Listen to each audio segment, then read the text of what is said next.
Hello, everyone, and welcome to this week's episode of Samantha Politics, your source for global politics.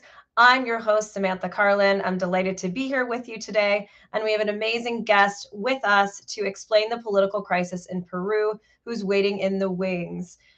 If you are interested in this show, make sure you check out our Patreon, patreon.com/SamanthaPolitics1 for exclusive member benefits.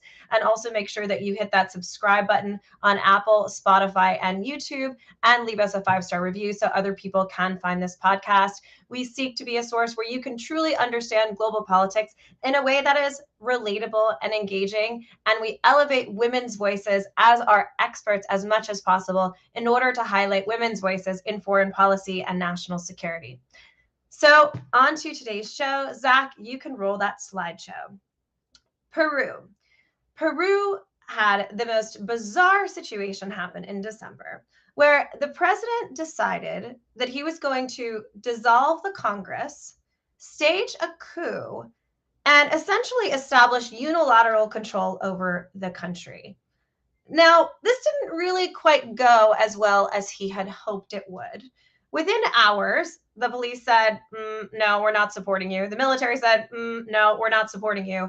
It seemed like really there weren't too many people that were supporting him in his attempted coup, and he was swiftly removed from office, arrested, and now sits in prison. So our guest hopefully is going to help us understand how Mr. Castillo, who is a former rural teacher and also a union leader, could have thought that somehow this was going to go well. I still haven't really figured that out myself, so hopefully she can shed that light onto us. Now, much of his government also resigned at the time, and Mr. Castillo ran and won in 2021, basically saying that he was going to help the country escape from inequality and anti-corruption. And the person that he was running against, Keiko Fujimori, was the daughter of former President Fujimori, who was put in prison for corruption. So she wasn't all too popular. He's never really had the popularity of the people, with only 19% approval ratings. So he ran on an anti-corruption platform and an reducing income inequality platform, because Peru, like many Latin American countries, is extremely unequal, with a very, very, very deep divide between the rich and the poor, and the rich holding most of the country, whether it comes to high-powered positions or positions within companies, or even just getting internships, belonging to the private clubs, having any sort of political power and clout, usually is reserved for the elite in Peru, especially most of the country's riches, as the country has become more resource rich in the past 20 years through it has extensive natural resources that the mining industry has discovered, and it's kind of come into its own from a wealth perspective that it never had before. Unfortunately, much of the wealth has not actually been put into practice, into the things the country needs, like education, like infrastructure, like healthcare, like institutions and public programs. So we'll talk about that more with our guest as well. Now, this amidst Peru has the highest inflation rate that it's had within decades, and a quarter of the population of 33 million people live in poverty. Now, amidst all this is something that happened that kind of hasn't gotten as much coverage, because it happened amidst this chaos of Mr. Castillo saying that he was going to stage a coup, which is that the first female president of Peru has now risen to power, who was the vice president under him. Diana Boluarte, hopefully I'm pronouncing that correctly. She's now leading the country through the biggest political crisis it's really seen in decades. Oh, and to go back, Mr. Castillo ran on an anti-corruption platform, and then his whole presidency was plagued by corruption scandals of claims that he had set up companies to basically get government contracting for his family, like extensive corruption within his whole presidency, which is ironic considering he ran on an anti-corruption platform. So Diana Boluarte, so we're going to hear more about her today, but she has now taken power as the president of Peru. Well, what happened after all of that? Didn't go as smoothly as people thought it would.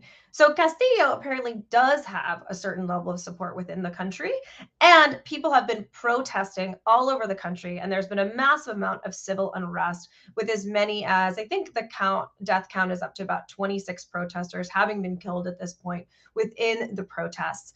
The country also declared a nationwide state of emergency in mid-December, which was the first time since the 90s that had declared a state of emergency. In the 90s, it was in response to the Shining Path, or Sendero Luminoso as it's known in Spanish, the terrorist group terrorizing the country, planting bombs all over Lima, that they had declared a state of emergency. So they haven't done this in, let's see, 30 or so years in terms of having a state of emergency within the country. And that lasted for 30 days. It's still in practice right now, and it limits the use of transit. And it is just incredibly tremendous that that emergency measure suspended the rights of assembly as well, because they're trying to limit the protests. I think that's it for now in terms of getting you up to date on the situation in Peru. And now I'm really excited to bring in our guest who can help us digest this on a much deeper level. Maria Fernanda Bozmoski is the Deputy Director of Programs at the Atlantic Council's Adrian Arsh Latin America Center, where she leads the center's work on Mexico, Central America, and a lot of South America. She's originally from Costa Rica, and she earned a BA in European Studies from the Sorbonne University in France and an MA in LATAM Studies and Political Economy from Georgetown University School of Foreign Service, and an MA in International Law and Human Rights from the United Nations University for Peace. Welcome to the show, Maria. Hi, Samantha. Thanks for the invite. Thank you. Is there anything that I missed or got wrong in the introduction that you'd like to clarify? No, it was just great recap. As I was listening to you, I'm like, wow, this is really great material for a novel or, I don't know, a telenovela, unfortunately. But yeah, that's Latin America for you all. So can you help us get a little bit of insight? I mean, what like getting into Castillo's head, like, did he think the coup was going to work? Like, what exactly was this? I don't know. I think he just threw a tantrum and he thought it was going to work. And I mean, have we seen this elsewhere in the Americas? You know, president who throws tantrums and tries to sway Congress to do what he wants. Never have no idea what you're talking about. Yeah, no. By the way, the Atlantic Council is a nonpartisan organization. But yeah, he was minutes away from going through the third impeachment attempt from Congress, and minutes before, I mean, the word is that few people knew what he was going to do, which I think that it was kind of a in the moment kind of thing that came up. He decided, he did have a speech written, but few people. I mean, his Minister of Foreign Relations tweeted that he was taken by surprise. He had no idea that he was going to do this, and that he did not stand by the president's actions. As you were saying, the police wasn't on his side. Very, I think, importantly, also the armed forces were also not on his side. And many of his cabinet members were also not on his side. This really took a lot of people in his cabinet and in the country and in the world by surprise. As you were saying, he was not a popular president. 19% approval rates right before this happened. But the president hasn't been popular in Peru for many years now. And surprisingly, even more unpopular is usually Congress. So it's just dynamics that we've seen play out in this country. And we can, if you ask people who follow Peru closely, I think would give you 2016 as kind of a date when this dynamic of impeachments and like, does the president vote, does the president get to dissolve Congress, or does Congress get to impeach the president first? We started seeing this in 2016 with Pedro Pablo Kuczynski. And so he was the first in this, like, just, I mean, it's been 5 presidents in 6 years.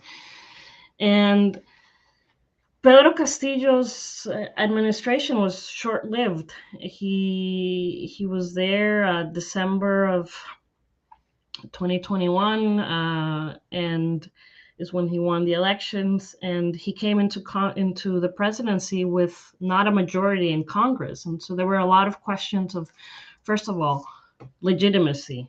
How is he going to govern when he doesn't have a coalition in Congress? And Peru is notorious for the hyper fragmentation. Political parties come and go with each election season, which is with each electoral cycle. And they, for the most part, don't really have an ideology. It's more like political parties just pop out of nowhere with specific private interests behind them. So it's very much like that. It's about private interest versus, like, is there any party that's specifically geared towards helping the public, not just helping corporations and rich people? To a certain extent, I think we could say that Peru Libre, which is the party that Castillo ran with, is kind of that. Peru Libre has, they self-describe as, they have a Marxist-Leninist philosophy. I think important to note that Castillo technically wasn't a member of the party when he ran for presidency. He just kind of used that platform to run, but he wasn't a member of the party. Of course, when you hear Marxist-Leninist, I mean, that spooks investors. He spoke about nationalizing gas and oil companies. As you were talking about in the introduction, mining companies are very important in Peru. The Peruvian economy is very, very commodity export based, and so they, there are super cycles that happen. And Peru has recently been one of the countries with the highest growth, strongest growth in Latin America. It's a big economy, very strong economy, very open economy, with a free trade agreement with the US. It's one of the 4 Pacific Alliance member countries. Pacific Alliance is Mexico, Colombia, Peru, and Chile. And this alliance was done under Alan Garcia a few years ago. And it's a block of countries that are they're like-minded in the sense that they're open economies, free market economies. And Peru is Peru is the founding member of the Pacific Alliance. And so why is there so much, Maria, sorry to stop you, like, if, this is what I couldn't figure out when I was living in Peru, like, how is the wealth so concentrated in the upper, like, it just seems like there's been, you could say the same thing of the US, right? We have dramatic wealth inequality too, but it seems like there's been like very little trickle down in terms of it's concentrated within Lima, specifically within like Miraflores and San Isidro, and that's like it. I mean, it seems to be like where all the wealth is. I don't know, and like in these beautiful ranches, but the poor are really like deeply in poverty. Like, yes, is there social programming? Like, how did it get so bad? How did it get so bad? I mean, yeah, you're completely right that inequality is a big problem. About 25% of the population lives in poverty. You have also a lot of discrimination between the elites and those from the rural parts of the country. That is why I think Pedro Castillo's coming to presidency that inspired hope in many, that somebody like him with his profile could reach the presidency. As we saw, however, he was not much different from the other elites who have been known to be involved in corruption. So then why are people still supporting him? Like, if he showed in his year in office that he was accused of all these basically back channeling government money to his own pocket, which is like the biggest no-no you can do in government, right? why are people still supporting him and like, you know, protesting en masse to the extent where some of them are getting murdered, or not murdered, I mean, killed by police in these protests. I mean, they're putting their lives on the line to come out for this guy. So what's the deal there? Why do they support him still? I think that's a great question, and I think there's two parts to it. One is, again, what he symbolized. I think that we're seeing a lot of that. We're also seeing, I think, unfortunately, a lot of foreign interference, and we're seeing Evo Morales in neighboring Bolivia kind of rally support for protesters in the border. And Evo Morales has been known to support Pedro Castillo, very leftist-leaning former president of Bolivia. He's been behind a lot of the protests in the border provinces with Bolivia.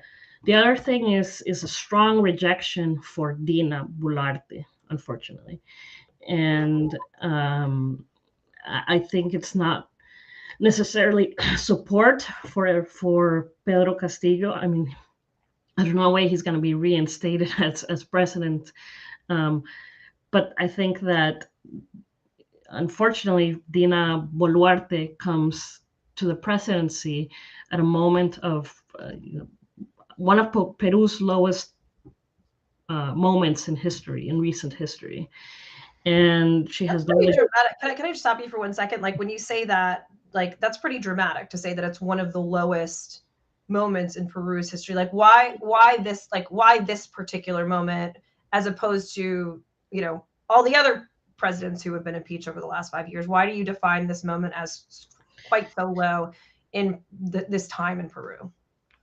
So I will say one of the lowest moments, but with a caveat that, I mean, we're seeing how resilient Peru is and Peruvian institutions are. And I think, because I say one of the lowest moments, well, for Castillo personally, because he had no support, but also because, I mean, 5 presidents in 6 years, there is something there that is not just a context driven situation. There's more to the Peruvian democracy that we have to kind of uncover. And I think that Castillo's tantrum, again, as I've categorized it, comes on top of, you know, years of the COVID-19 pandemic. Peru has the highest GDP per capita death rate in the world. The vaccination campaign, we saw a lot of red tape around that. We saw a lot of corruption around that. Civil unrest that started in 2019 in Peru, as well as in other countries in Latin America. So it's just like the cherry on top of all these other things that were happening. And it's just, I do not think that we can go lower, that anything in Peru can happen that would bring the country to a lower point. Like, now we're having conversations about, is there a need for a constitutional reform, and what would that process look like? Would it be a constituent assembly that comes together, or is that something that the current Congress starts to work on? Like, how do you go about doing that? Because well, what about the Chilean version of, like, them, you know, electing that whole body of, you know, 727 people, with the indigenous woman leading it to create the new constitution? I mean, is that something that's feasible? There are a lot of lessons learned in Chile. The constitution, like, not getting approved twice, 2 no's. But I think that it's very needed, because one of the articles in the current constitution that Congress is using to constantly impeach presidents is this article about the moral incapacity of the president. Moral incapacity. Yeah, but it's very, very vague. What does that mean? And so, like, that's what they use to start these impeachment processes when they don't like something, or when they want to push back against the president. So it's leaving all this room for interpretation. And it's like this, like, what is that movie, like Groundhog Day, where like the same thing keeps happening again and again. Yeah. And this constitution, let's remember, comes from the Fujimori era, from the 1990s. So, one of the questions is like, did he think this was going to work? Well, this has worked in Peru before. Fujimori, who is like a big part of Peruvian recent history, did this almost exactly 30 years ago, 1992. He dissolved Congress, and that was the start of his authoritarian rule.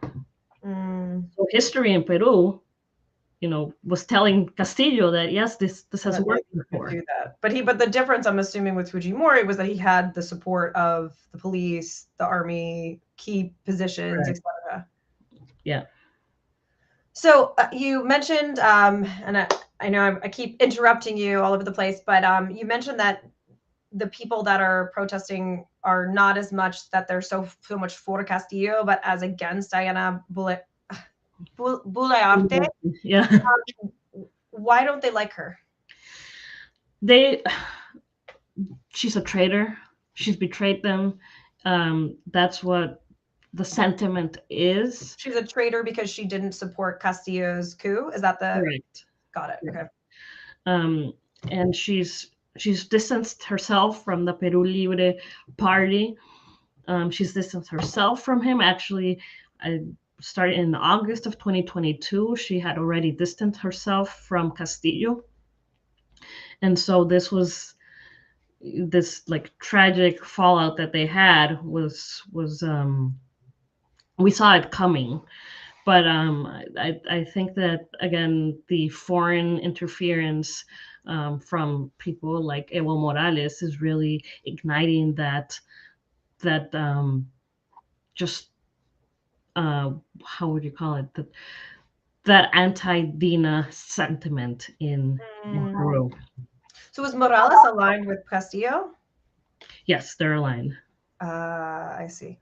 And Dina still considers herself a leftist-leaning political figure, but she's kind of, she wants to be more centrist, and I think I would say we've seen a lot of like maturity from her, and she's taken this new responsibility very solemnly, and she's not trying to stay in power.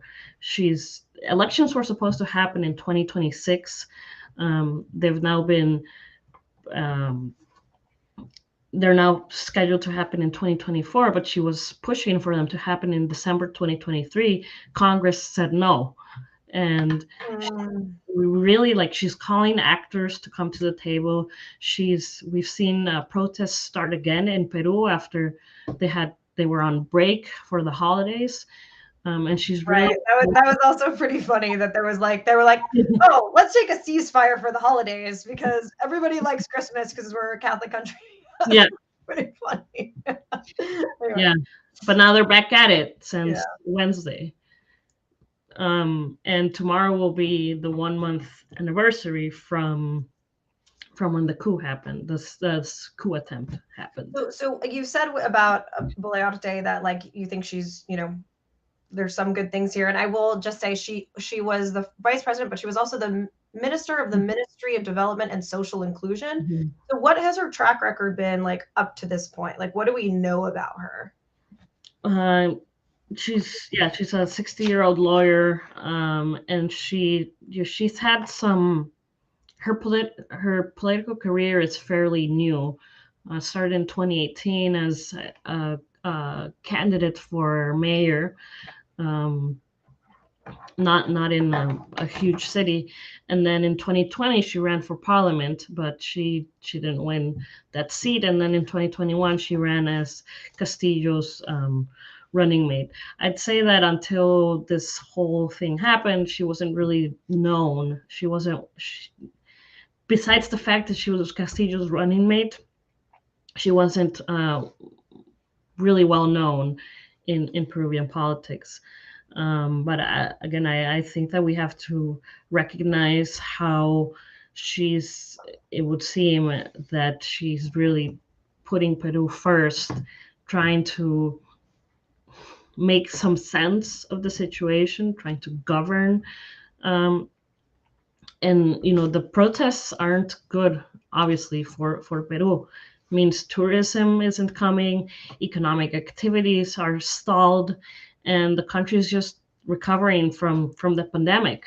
And so if people are unhappy economically, I'd say again, like citizen anger and social unrest are a destructive combo. Yeah, I was in when I was in Chile, I was there during the protests in Chile, and I was in Valparaiso, which is like a beautiful seaside community, and like every single statue had been doused with red paint or graffitied, and and the stoplights when you went to cross the street, the like people had I guess I don't somehow thrown rocks and all of the stoplights were out.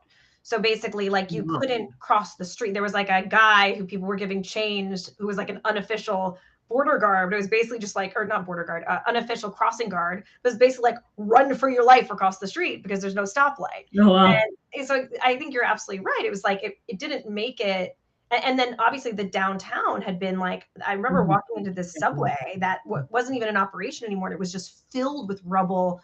All of the streets had been torn up because they were throwing the bricks from the streets at the police. And it was pretty dangerous. And I mean, it was interesting though, because like it was very much in the center of Santiago, and then like the outskirts, like the leafier parts, it was kind of untouched. But yeah, it doesn't bring people to the country. Especially, I noticed that the State Department has moved Peru to a level 3, which says reconsider travel because of civil unrest, which people do heed State Department, state and DHS guidelines of, okay, like level 3 is pretty high in terms of travel warnings. So yeah, I think you're right that it's a destructive force and it doesn't help economically. But do you think people just like don't realize this?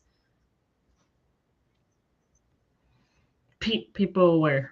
No, that like Peruvians don't realize that like they're not helping themselves. That essentially like Yeah. Yeah, I think that when you are, I think that yes, they realize, but they are. I mean, yeah, I think obviously they're seeing how this is affecting their wallets, and their livelihoods.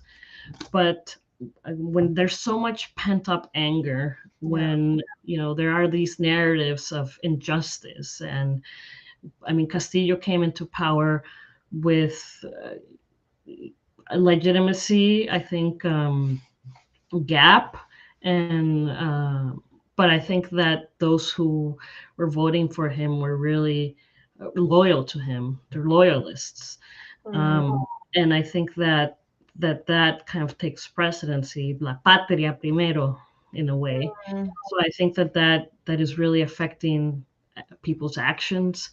But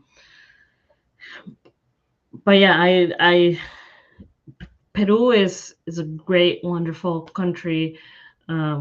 There are so many lessons for the world, for Latin America, and I think that there are spillover effects that are happening, and I think that really the international community, obviously, like first, this is an issue, this situation, these dynamics is something that Peruvians have to resolve for themselves. But I think that the international community really needs to step in, like elevate their voices, voice their support for whatever the government and other actors in Peru may need at this time, because I think that this could be contagious. Right now, we're seeing that protests are erupting in Bolivia.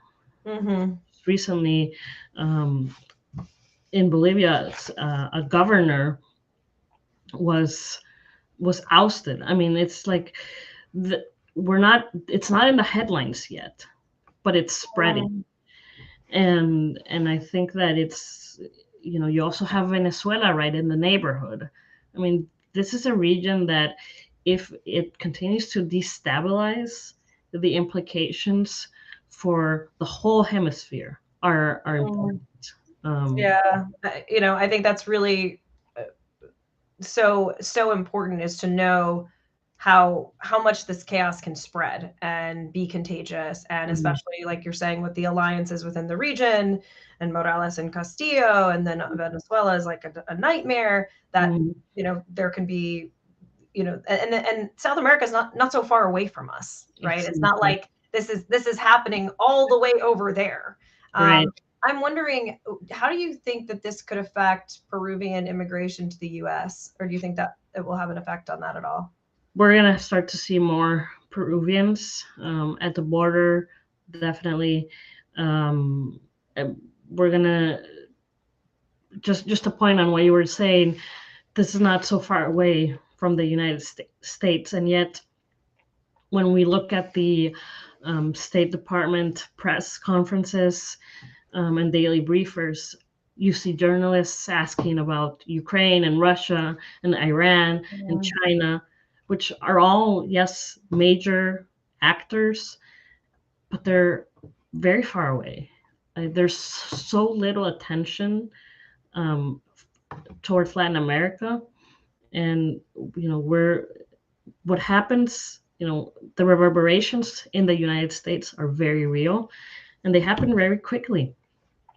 I think that to that point, that the administration and Congress, whenever Congress works again here, need to start paying attention to the region, because yes, we're going to start to see more Peruvian immigrants coming to the border. I would say that Peru is not one of the countries in Latin America that has the most, that is sending out the most migrants, but we're going to start to see an uptick, and that's going to start in the region first, but I think eventually it's going to come here, and it's going to create even more pressures domestically. So it's we need to pay attention, and not just reactively. Like, it just doesn't have to be a reactionary kind of attention, but more like there has to be a strategy in place. Well, it seems like we need to assist with institution building, right? That, like, from what you're saying, it sounds like it's just nothing's working. Like the Constitution's like enabling the Congress to impeach the president. People are running for office who, I mean, he wasn't even popular, but like Keiko wasn't unpopular, and she was like from the Fujimori era, so nobody liked her. So it's like, you have people running for office who frankly suck. So it seems like there needs to be a whole, I don't know, like a whole revision of, like you're saying, the Constitution of, And this way, you're just talking about this trend of like not voting for the best politician, or not voting for the person who has the best policy proposals or the best plan for the country, but more a vote against somebody. We're seeing that everywhere in Latin America. Or I mean, we just did a show on the Colombian elections. I'm forgetting the name of the right wing guy who was the son of a Nazi. Yeah, son of a Nazi. People were voting for him because he made cool TikTok videos and looked like a grandpa, like it was like Bernie Sanders with his mittens, like, because he was like a meme center. I mean, that's like not why you vote for a president. Like, oh, this guy's so cool, he makes TikToks that like don't even talk about policy. They're just like, I'm a cool old guy, vote for me. Like, it was I mean, we're just to add to the anecdotes, in Costa Rica, we just had an election, and it came down to Figueres, who's part of the political elite. The Figueres family has a long history in Costa Rican politics. And then this other, the current president, Chavez, who's he has spent over 30 years at the World Bank, at the IMF. I mean, he's very knowledgeable, but there were a lot of he can't go into the World Bank anymore because there's an open case of sexual harassment against him. Oh my God. And despite this, Costa Ricans chose to vote for Chavez in what was more of a vote against Figueres. Right. Right. We're Yeah. starting to see that more and more.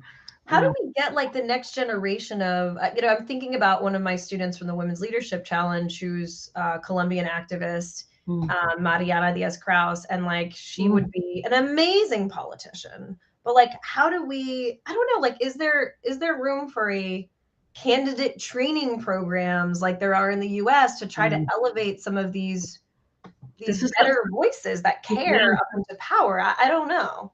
This is something where the State Department could find some local partners and other like multilateral organizations and really start to make a difference. Because when I think about Peru, and I can think of other countries where I can't think of anyone who comes up, in my mind as like, this is a leader and like this is the next person. And I think that young leaders, like we really have to invest in young leaders, in women, but we're not, like a lot of countries and societies unfortunately are still very machista, very in Latin America. Again, going back to Costa Rica, I think that that's part of the reason why Chavez won. But that's a great point. I mean, State Department needs to start investing in these kind of programs. And yes, they're not the kind of programs where you're going to start to see results overnight. And so that I understand makes it difficult because you have to advocate for those when appropriation cycle comes in Congress. You have to advocate for those taxpayer dollars.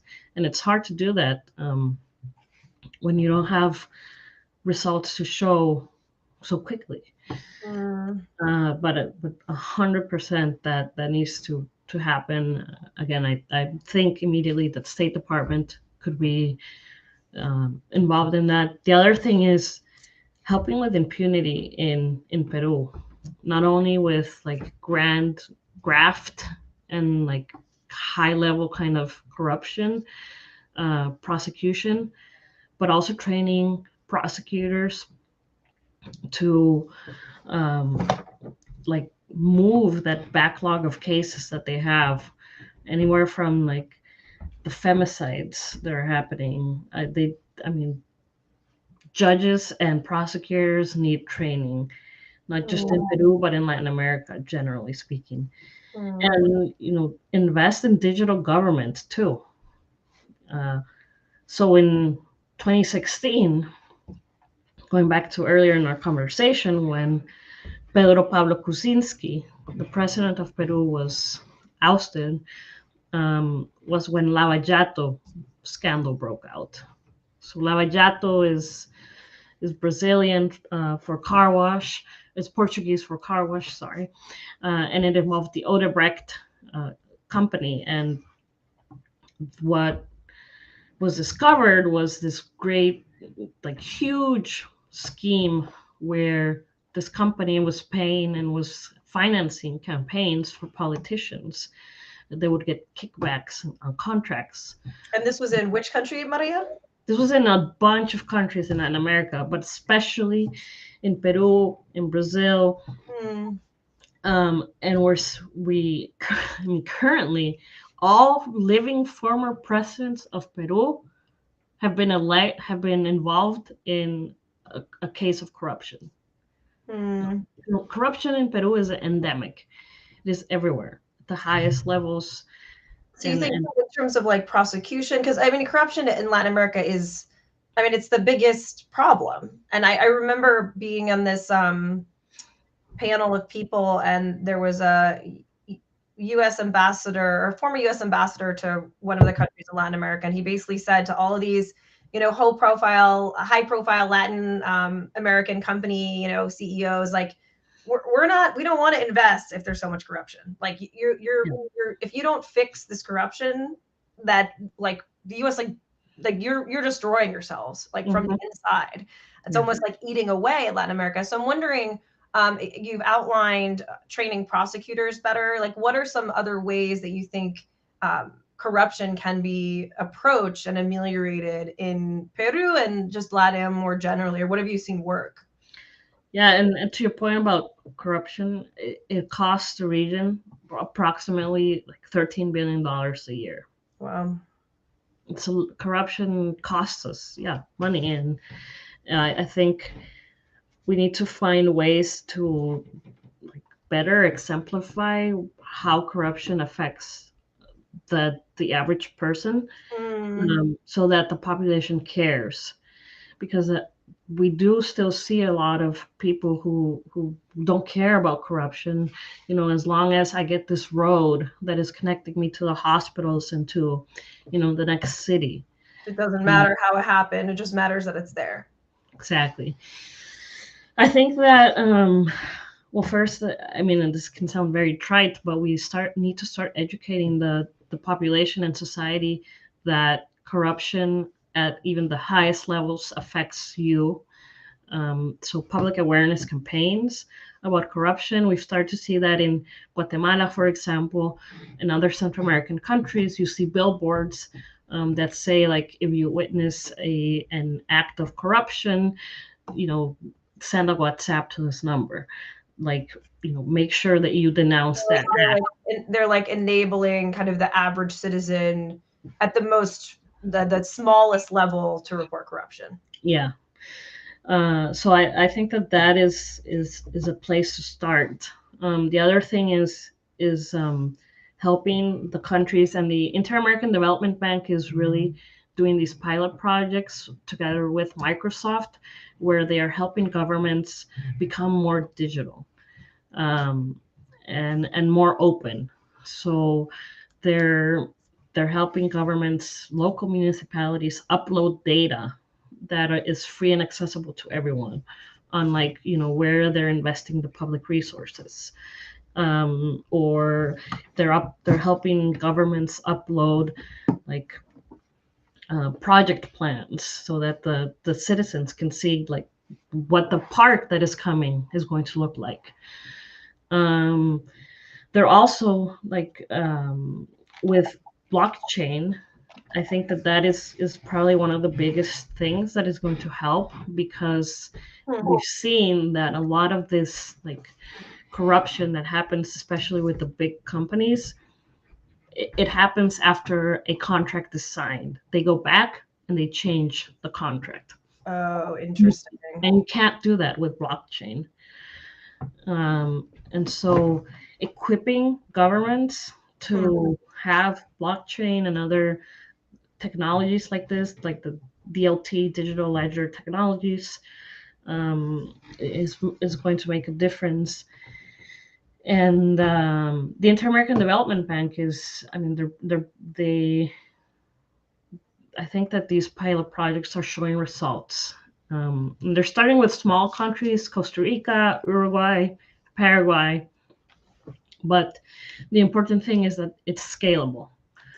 And so imagine, like, if Odebrecht, this construction company, if the contracts that they had were in blockchain, they couldn't have gone in and, like, changed them to do kickbacks.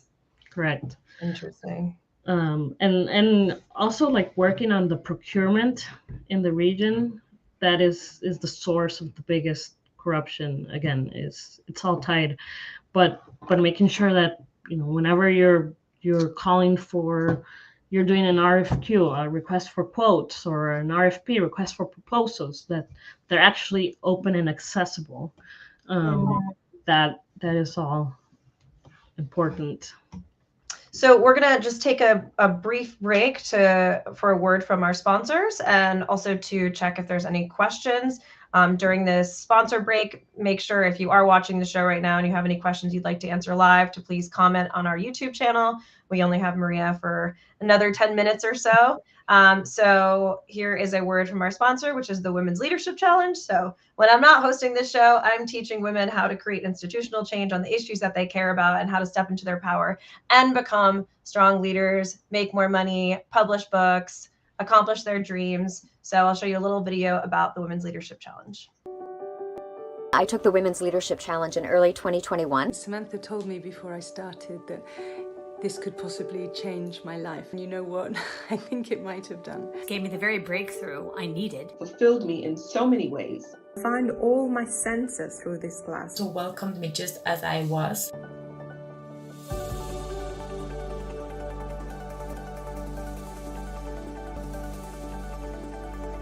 I believe that we need more women leaders in the world. Women leaders who lead in innovative, creative, courageous ways that are true to who they are, that aren't a manufactured version of what a man would do at the top.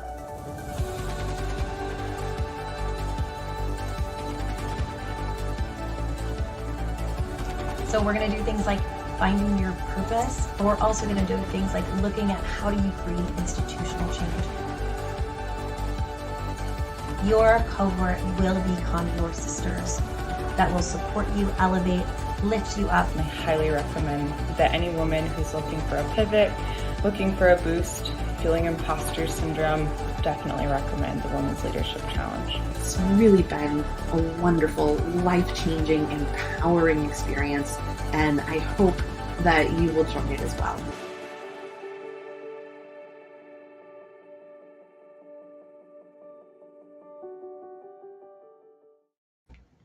So if you're interested in learning feminist styles of leadership and making more money and getting your book published and being surrounded by amazing women, there's only 8 spots per cohort. There's only 1 spot left for the upcoming in-person DC cohort, which meets every other week after work in Southwest DC. And there's a couple spots left for the virtual cohort, where you get to meet awesome leaders like Mariana Diaz-Kraus, who was the guest on our show about Colombia. So make sure you apply at www.womensleadershipchallenge.com. Book your free discovery call, and we'll see if the program is the right fit for you at this time. So let's shift gears, Maria. And I want to, because you're also an expert on immigration and on Mexico, I wanted to ask you about something not Peru related, which is the expansion of Title 42 that just happened under the Biden administration, which now is including migrants from Nicaragua, Cuba, and Haiti in the expulsion to Mexico if they cross the border illegally and awaiting their asylum claims in Mexico versus in the US. Can you talk about why this was expanded, or what the impact of this will be, and what the impact will be? Yeah, so I think just briefly, like, what is Title 42 and where did it come from? Title 42 was a measure instated by the Trump administration during the COVID pandemic. And so it was under a public health order that, because of the contagiousness of COVID, that they were kind of closing the border. So anyone who showed up at the border was immediately expelled into Mexico. Many have argued that it's not constitutional, but it's still in place. And the Biden administration has, I think, twice already tried to put an end to it. The latest was December 21st, is when we were going to see Title 42 lifted. But then there are always challenges to the Biden administration's, or to any administration's, decisions. And so a judge reinstated it. And then now, yesterday, President Biden announced, actually, with DHS Secretary Mayorkas, that Title 42 will remain in place for the time being. And as you were saying, is expanded to encompass more migrants, more nationalities, more countries of origin. And they're doing that at the same time as they are expanding the pathways to legal migration. And I think that we're going to hear more about like what those are early next week, after President Biden goes down to Mexico for the North America Leaders Summit. So like, why these countries, Haiti, Nicaragua, Venezuela, these are 3 countries in a hemisphere that for quite some time now, unfortunately, have been going through a lot of unrest, in Nicaragua and Venezuela, you have dictatorships, very repressive dictatorships that are just getting worse. And in Haiti, the president was murdered like a year ago. And there's just civil unrest and a lot of gang violence. Yeah, and apparently an outbreak of cholera, which is like one of those things you don't even like remember exists anymore. And but it's because the sanitation is so bad in Haiti right now. It's awful. Yeah. So yeah, and so we like the number of Nicaraguans who were coming to the border in I think a year was increased by over 100%. And so you're seeing a lot of Nicaraguans who are leaving, obviously like putting a lot of pressure on the border. And I think that this announcement from yesterday was a little surprising, given that we've heard repeatedly from the Biden administration that they wanted to do away with Title 42, and yet here we are with Title 42 expanding to more countries. So why do you think that they did that? Just political pressure? I mean, if they were saying they were going to get rid of it? I think that it's in part political pressure, but I think it's also just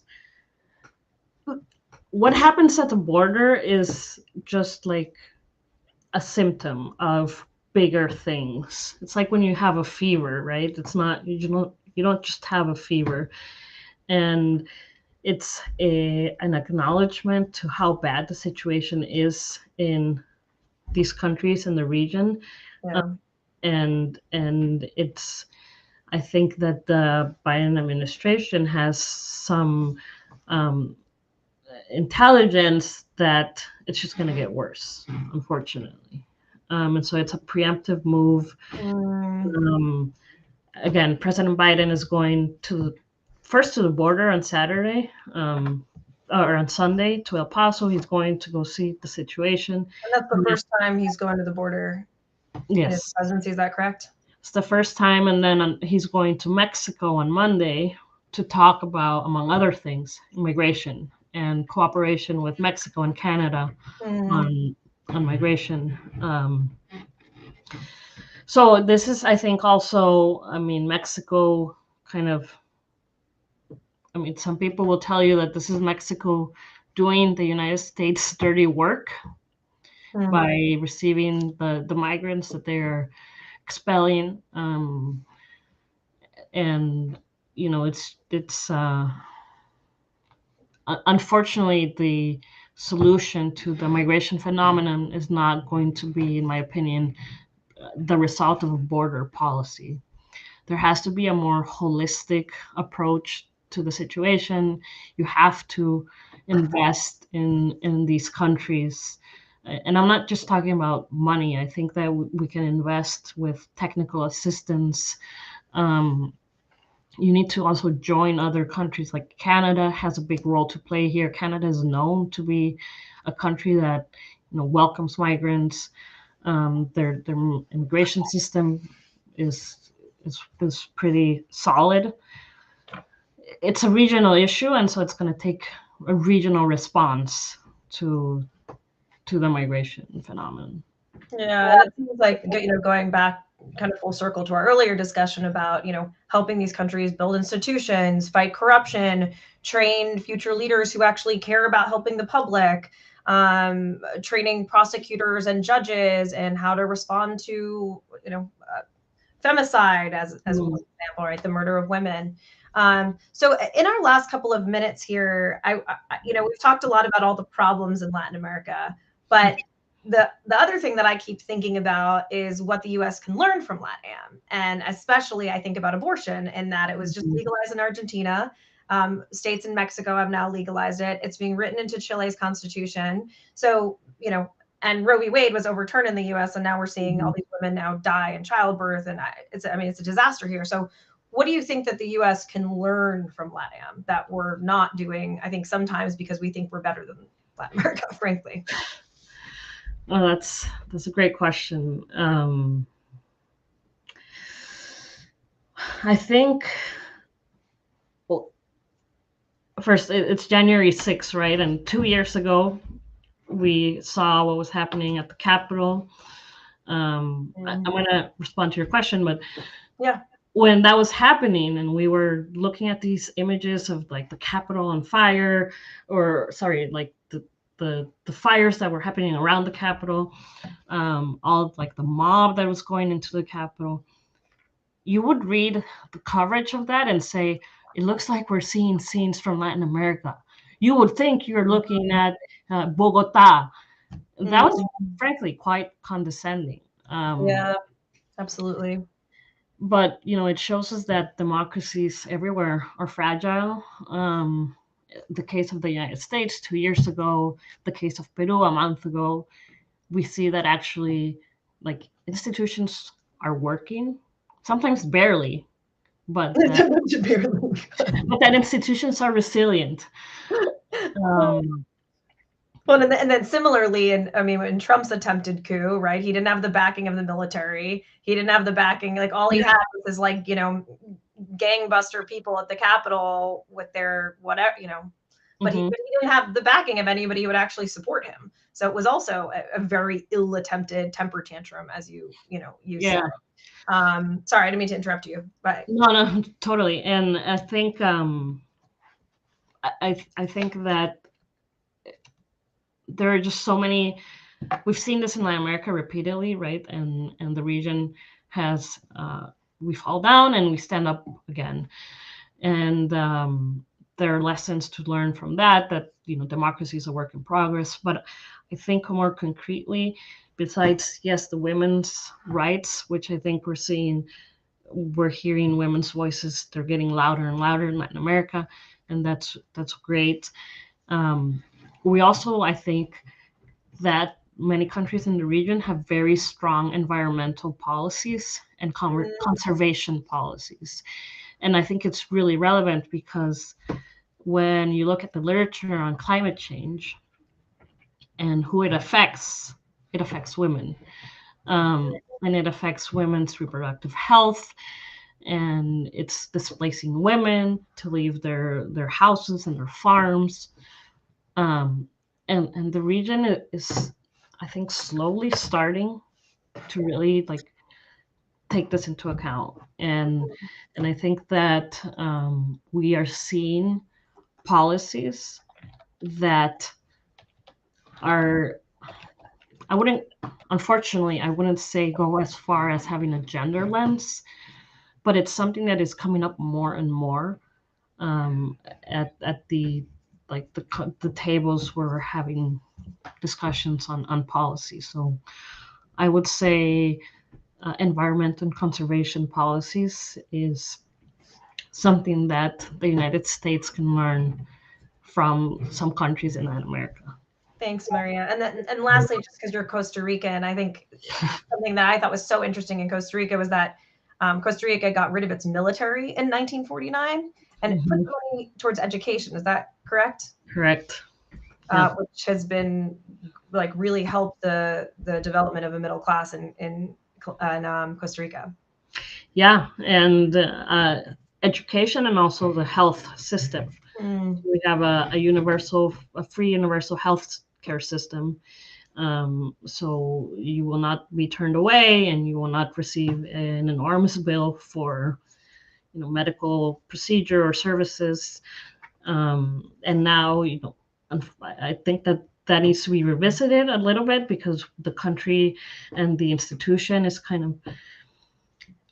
it's not in the healthiest place financially speaking, but the idea of the universal free healthcare is a great one. And obviously, the United States cannot afford to not have a military. We're very lucky that we're a small country with 6 million people and the United States has our back. But yeah, it's a beautiful thing to not have an army. Yeah, interesting political choice. Well, Maria, I want to thank you so much for coming on the show. I want to let you go and enjoy your weekend, but thank you so much for giving us all of this insight into not just Peru, into immigration, into Latin America in general. And thank you for all your research and your scholarship and advocacy for Latin America. It's really wonderful. Thank you, Samantha. Thank you. Have a great weekend. You too. Bye. Bye-bye. Well, that was Maria Bozmoski from the Atlantic Council, who helped educate us on the situation, the military coup that is, the attempted coup that happened in Peru, and the elevation of Dina Boluarte, the country's first female president, into power. So I'm so delighted that we had Maria to break down that for us. If you enjoyed this show, make sure you rate our show. If you're listening on Spotify or Apple, please make sure to give us a 5-star rating so other people can find the show, and share the show, and make sure you hit that subscribe button. Likewise on YouTube, make sure you subscribe to be notified of new episodes when they're coming up. And if you want to support our work, if you think women's voices are important in national security and foreign policy, if you care about learning about global politics in a nuanced way, please check us out on Patreon, patreon.com/SamanthaPolitics1 for subscriber only exclusives. And to donate, you can do a monthly membership just like you would to the New York Times for as little as $3 a month to support our production costs of the show. Lastly, I want to thank Stream Inspectors. Every time I say, hey, Zach, could you run that slideshow? Zach is the head of Stream Inspectors. They are the leaders in live stream production. And I also want to encourage you, if you are a woman who's looking to publish your book, to gain power, to run for office, to make more money, to be surrounded by empowering, wonderful women to support you, check out the Women's Leadership Challenge. It's an amazing experience. And there's now a community that's really growing in DC, especially, of women that have done the challenge that are now helping each other in all facets of life and just doing things like enjoying holiday potlucks and meals together and celebrating things together. It's really a wonderful community, and I encourage you to check it out. And I think that's it. Thank you so much for tuning in to this week's episode of Samantha Politics, and we'll let you know what the topic of the next episode is going to be shortly. Take care, everyone, and have a wonderful weekend.